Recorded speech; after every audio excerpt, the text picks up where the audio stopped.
अगर थोड़े मुल्क से न्यूक्लियर अटैक थी वेंदे, थोड़े शहर ते अटैक थी वेंदे, तो थोक उन टाइम क्या करना चाहिए है?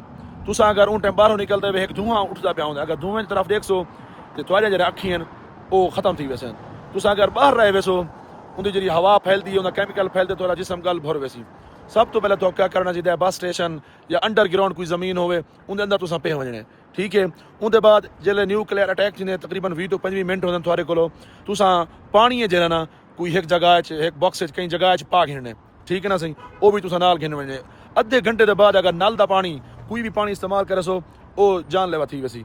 तुसा जिले अंदर थी वैसो सब तो पहले तुसा उल्टा सो वजने, अखी तो हथ दे देने, कोई कपड़ा है उन छुप वजने। थोड़े कने ड्राई फ्रूट होवे बादाम पिस्ता वगैरह उनके नाल तुसा गुजारा करने। 24 घंटे तक इंतजार करने। अगर हुकूमत तरफ कोई ऐलान थी वेंदे भी बाहरों निकलो तो भला ठीक है, अदरवाइज 72 घंटे तक तुसा अंदर ही रहने, 3 डी तक तुसा अंदर ही रहने। इंदे नाल थोड़ा जरा ना बचाव थी सकते। और मोबाइल वगैरह भी इस्तेमाल नहीं करने, कोई वॉकी टॉकी होवे उसको भी कहीं पेपर लपेट के उनका इस्तेमाल करने। अल्लाह ताला असा सारे मुसलमानों को अपनी अमानत रखे। खुश रहो, आबाद रहो। पाकिस्तान हमेशा जिंदाबाद।